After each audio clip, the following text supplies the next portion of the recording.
আসসালামু আলাইকুম। আশা করছি সবাই ভালো আছেন। যদিও অনেক গরম পড়েছে, এই গরমে আসলে ভালো থাকার কথা না। তারপরেও আলহামদুলিল্লাহ সুস্থ আছি, ভালো আছি। এজন্য আল্লাহ তাআলার কাছে শুকরিয়া। আর যে গরম পড়েছে আসলে কি বলবো? জাহান্নাম অনেক বেশি উত্তপ্ত হয়ে গেলে নাকি আল্লাহ তাআলার কাছে ফরিয়াদ করে যে, "আল্লাহ আমার অনেক বেশি উত্তাপ বেড়ে গিয়েছে। আমাকে নিঃশ্বাস ফেলার সুযোগ দেন।" তো আল্লাহ তাআলা নাকি তখন জাহান্নামকে নিঃশ্বাস ফেলার সুযোগ দেয়। তখন দুনিয়াতে জাহান্নাম নিঃশ্বাস ফেলে।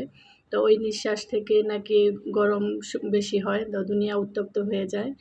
আর যখন খুব বেশি শীত পড়ে তখন জাহান্নাম নাকি আল্লাহ তাআলার কাছে ফরিয়াদ করে যে, "হে আল্লাহ তাআলা, আমার উত্তাপ কম হয়ে যাচ্ছে। আমাকে দুনিয়া থেকে উত্তাপ নেওয়ার জন্য অনুমতি দেন।" তখন নাকি আল্লাহ তাআলা দুনিয়া থেকে উত্তাপ নেওয়ার জন্য অনুমতি দেয় আর তখন বেশি শীত পড়ে।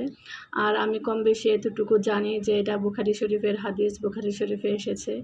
অতিরিক্ত গরম, অতিরিক্ত শীত আসলে এগুলা সবই আল্লাহ তাআলার পক্ষ থেকে মানুষের জন্য শাস্তি।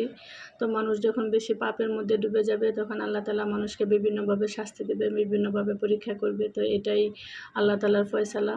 আর আমরা যেভাবেই বলি না কেন, যত কিছুই বলি না কেন যে এই কারণে গরম বাড়ছে, ওই কারণে গরম বাড়ছে, এগুলা আসলে কিছুই না। আল্লাহ তাআলার কাছেই সব।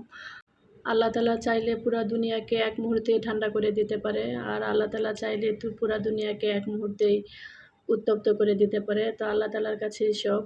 অনেক কিছুই বলে ফেললাম। ভুল ত্রুটি হলে মাফ করে দিবেন। আর খুব বেশি যে জানি তা না। যতটুকু জানি ততটুকুই শেয়ার করার চেষ্টা করেছি। আর এখানে আমি রাতের বেলার কিছু কাজকর্ম শেয়ার করছি। তো কিভাবে কাজ করি আমি সহজেই কাজগুলা গুছিয়ে রাখি। আর এত গরমের মধ্যে দেখা যায় আমার বাসাতে প্রচুর গরম। দুপুরের পর থেকে রাত্র ৮ঃ০০ পর্যন্ত আমার যে পশ্চিম সাইডের রুমগুলা আছে রান্নাঘর, তারপরে আমার বড় ২ ছেলের রুম, এইগুলাতে বসাই যায় না, দাঁড়ানোই যায় না। এত বেশি গরম মনে হয় দেয়াল থেকে তাপ বের হচ্ছে, গরম ভাপ বের হচ্ছে এরকম লাগে। তো আমি রাতের বেলায় এই সবজিগুলা কেটে রাখছি যেন আমার দিনের বেলায় একটু কষ্ট কম হয় আর দিনে যেন আমি কাজগুলা সহজেই করতে পারি। এজন্য আমি রাতেই কিছু প্রিপারেশন নিয়ে রাখি যেহেতু একা কাজ করি। তো একা কাজ করার সুবিধার্থে কাজগুলো আমি আগে গুছিয়ে রাখি। দুপুরে খাওয়া-দাওয়ার পরে যে হাঁড়ি-পাতিলগুলা জমে থাকে তো এগুলা যে আমি দাঁড়িয়ে রান্নাঘরে ধুয়ে নিব তো এইটুকু ধৈর্য আর থাকে না। কারণ তখন রান্নাঘরে প্রচণ্ড রোদ থাকে। আর রান্নাঘরটা মনে হয় যে আগুনের মতো গরম হয়ে গিয়েছে তো দাঁড়ানোই যায় না। ফ্যান থাকলেও ফ্যান কোনো কাজ করে না। এজন্য আমি দুপুরের খাওয়ার পরে যে হাঁড়ি-পাতিল, প্লেট থাকে এগুলো আমি রেখেই দেই, রাতে ধুই। তো এগুলা ধোয়াধুয়ি করেই অফ ক্যামেরায় আমি সবগুলা সবজি কেটে নিয়েছি। তো আমি এই সবগুলা সবজি আবার ধুয়েও নিয়েছি। আর যেই কুমড়ার শাকটা আছে এটা গ্রাম থেকে পাঠিয়েছিল আমার ননদ। তো ওই শাকটা এভাবে রেখে দিয়েছিলাম, খাওয়া হচ্ছিল না। তো দেখছি যে কিছুটা নষ্ট হয়ে যাচ্ছে। পরে এই শাকটাও আমি ভালো করে ধুয়ে নিয়েছি, রান্না করব। আর এখানে কিছু কাঁচা আম কেটে রেখেছি। যেহেতু আমার বাচ্চারা আম পছন্দ করে, কাঁচা পাকা দুটাই। তো আমি এভাবে কেটে রেখে দেই, ওরা ওদের মতো কেটে খায়। যদিও ছোট ছেলে কাটতে পারে না, ওকে কেটে দিতে হয়। আর এখানে আমি তরমুজ আর আনারস একসাথে রেখে দিচ্ছি। আমি পরে জুস বানিয়ে দিব। অবশ্য আমি পরে রাত্রে এই জুসটা বানিয়ে ফেলেছি। আমি বানাইনি, আমার বড় ২ ছেলে বানিয়েছে। তো ১ম এ এভাবে রেখে দিয়েছিলাম তো আনারসগুলা একটু না কেটেই পরে ভাবলাম যে কেটে রেখে দেই। পরে আমার সুবিধা হবে। তাড়াহুড়ার মধ্যে দেখা যাবে আবার কাটতে গিয়ে ঝামেলা হবে। আর এখানে আমি লেবু কেটে রেখে দিয়েছি। আর একসাথে বেশ কিছু লেবু কেটে রেখে দিয়েছি। এজন্য যখন ইচ্ছা তখন দেখা যায় লেবুর শরবতটা করে খাওয়া যায়। অনেক সময় আলসেমির জন্য দেখা যায় যে লেবুর শরবতটা খেতে ভালো লাগে না। কেটে কখন খাবো এই চিন্তা হয়। এজন্য আমি আগেই কেটে রেখেছি। আর এখানে কিছু শসা ফ্রিজে পড়েছিল তো ভাবলাম এই শসাগুলো দিয়ে তরকারি খেয়ে ফেলি। আর এই শসাগুলা রোজার মধ্যে আনা হয়েছিল ঈদের আগে আড়ত থেকে। তো আড়ত থেকে একসাথে ৫ কেজির কমে কিছু আনা যায় না। তাই শসাগুলোও ৫ কেজি এসেছিল। তো সবগুলা সবজি আমি ধুয়ে বক্স করে রেখে দিচ্ছি যেন আমার ২-৩ দিন একটু আরামে কাটে। আর এভাবে কেটে বেছে ধুয়ে সবজিগুলি বক্স করে রাখলে দেখা যায় সহজেই কাজগুলা তাড়াতাড়ি করে ফেলা যায়। না হলে তাড়াহুড়ার সময় কখন সবজি কাটবো, কখন কাজ করব তো এটা একটা ঝামেলা হয়ে যায়। আর এখানে এগুলো হচ্ছে কাঁচা পেঁপে। তো আমার বাসায় দেখা যায় ছেলেরা কাঁচা পেঁপে খায়। তো কাঁচা পেঁপে কিন্তু স্বাস্থ্যের জন্য অনেক ভালো। পেঁপে ২ ভাবেই ভালো, তবে কাঁচা পেঁপে কিন্তু অনেক ভালো। এজন্য আমি কাঁচা পেঁপেটা এভাবে রেখে দেই।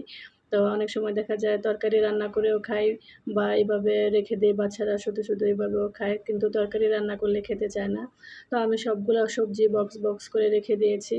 আর এখানে আমার যে সবজিগুলা রেখেছি ২-৩ দিন চলে যাবে।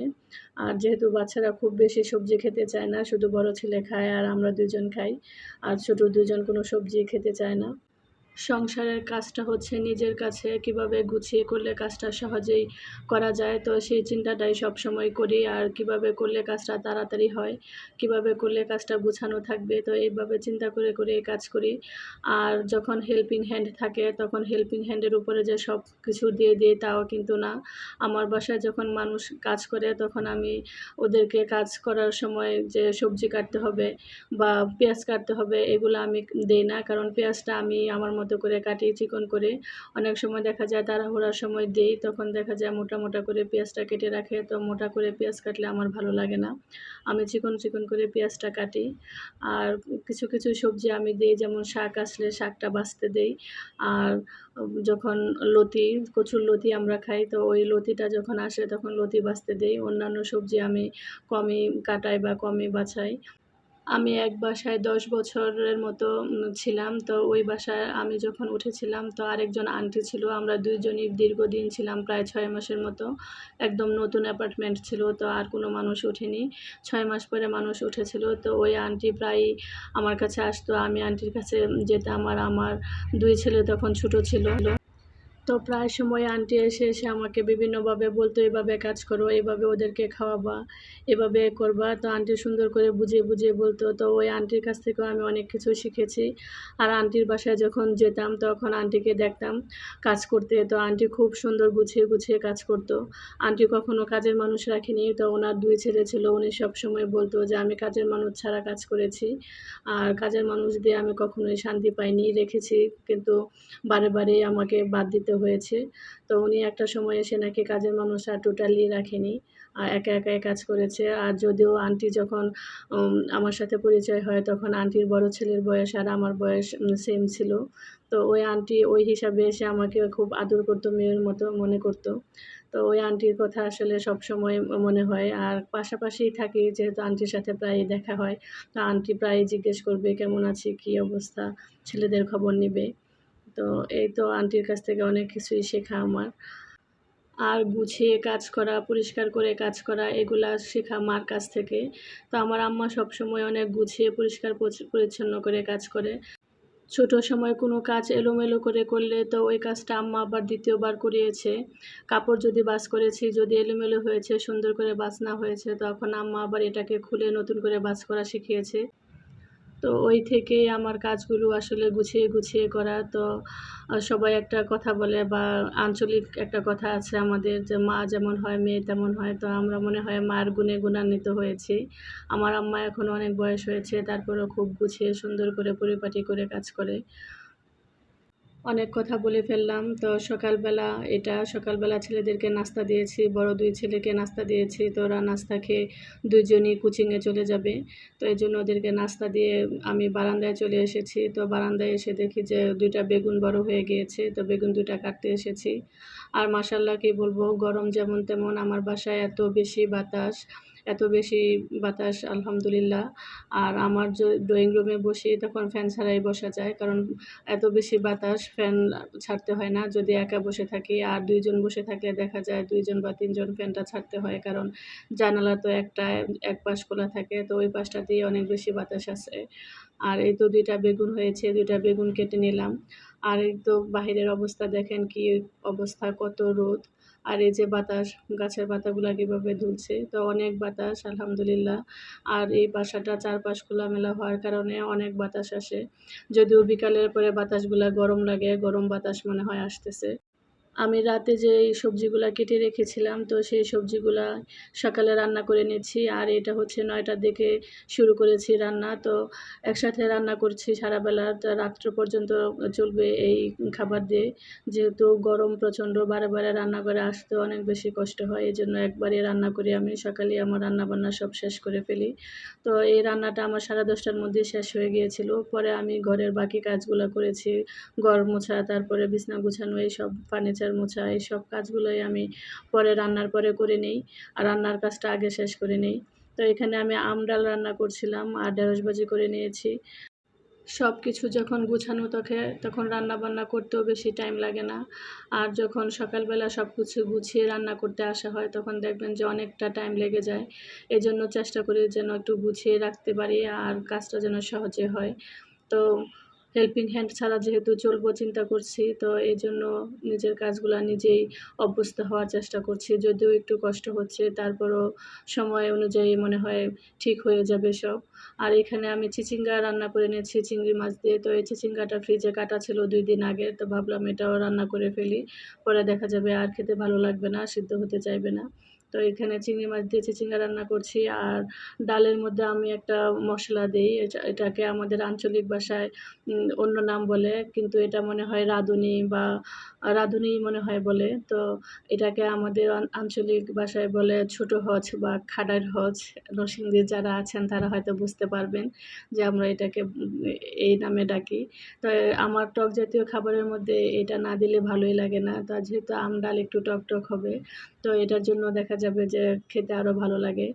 অনেকেই খেতে পারে না, গন্ধ সহ্য করতে পারে না। কিন্তু আমরা যেহেতু অভ্যস্ত আমাদের না দিলে ভালো লাগে না। আর আমি ডালে বাগার দিয়ে নিচ্ছি। আমার কাছে ডালে রসুন আর পেঁয়াজ দিয়ে বাগার দিতে ভালো লাগে। কিন্তু আমার বাসায় রসুন, পেঁয়াজ একসাথে দিয়ে বাগার দিলে কেউ খেতে চায় না, পছন্দ করে না। এজন্য শুধু পেঁয়াজ দিয়েই বাগার দেই। আর আমার কাছে রসুন দিলে মনে হয় একটা সুন্দর ফ্লেভার আসে, খেতে ভালো লাগে। তো কি আর করা, সবার পছন্দের কথা বিবেচনা করে রান্না করতে হবে। এজন্য এভাবেই রান্না করি। আর সাথে আরও কিছু রান্না করে নিয়েছিলাম। ২ ছেলের জন্য চিংড়ি ভুনা করে নিয়েছিলাম। আর এই ডালটা রান্না করেছি মেজো ছেলের জন্য। তো ও এইসব কোনো খাবারই খাবে না। ও শুধু ডাল দিয়ে খাবে। আর চিংড়ি ভুনা করছি এখানে। তো সাথে আমার জন্য চাও করে নিচ্ছি। আসলে আমার জন্য না, ২ ছেলে বাসায় এসেছে, কোচিং আবার শুরু হবে। তো ওই ফাঁকে ওরা বাসায় এসেছে। তো ওই ফাঁক দিয়ে ওদেরকেও চা দিব। আর এই গরমের মধ্যে দেখা যায় চা না খেলে ভালোও লাগে না, আবার চা খেয়ে কোনো শান্তিও পাই না। তবে চাটা আসলে অভ্যাস হয়ে গিয়েছে, তাই প্রচণ্ড গরম হোক আর শীত হোক চা লাগবেই। চা ছাড়া চলে না। আর এই তো এখানে আমি শসা তরকারিটাও রান্না করে নিয়েছি চিংড়ি মাছ দিয়ে। এই গরমের মধ্যে কে আছেন আমার মতো চাখোর, চা প্রেমিক? তো কমেন্ট করে জানাবেন প্লিজ। আর আমাদের তো এমন অবস্থা যে চা ছাড়া চলেই না। মাঝে ভাবি যে চা খাবো না, আজকে এমনিই থাকবো। পরে দেখি যে না, চা না খেয়ে মনে কোনো শান্তি পাচ্ছি না। তো তখন এসে চা খাই। তো আমার হাসব্যান্ড সবসময় বলে, "তোমার মনে হয় নেশা হয়ে গিয়েছে চা খাওয়াটা। আর যারা নেশা করে তারা এরকম করে চা না খেতে পারলে।" তো মাঝে আমি হাসি। আসলেই নেশার মতো মনে হয় যে চাটা। ট্রেনের রাস্তার পাশে আমার বাসা। তো চাইলেও এই শব্দটা ইগনোর করতে পারি না। কোনো না কোনোভাবে ট্রেনের শব্দটা এসেই যায়। তো চা খেয়ে আমি রান্নাঘরের যত কাজ আছে ধোয়াধাই তো এগুলোও সেরে নিয়েছি। আর এই তো আমার খাবারগুলো আমি এভাবে এখানে রেখে দিয়েছি। আর আমি ডালের পাত্রটা চেঞ্জ করে নিয়েছি। এই ছোটো পাত্রের মধ্যে ডালটা রেখে দিয়েছি। তো এই তো আমার রাত থেকে সকাল পর্যন্ত রান্নাঘরের কাজকর্ম। তো রাত থেকে সকাল পর্যন্ত কীভাবে রান্নাঘরের কাজগুলা গুছিয়ে রাখি সেটাই আপনাদের সাথে শেয়ার করলাম। সবাই ভালো থাকবেন, সুস্থ থাকবেন। আসসালামু আলাইকুম।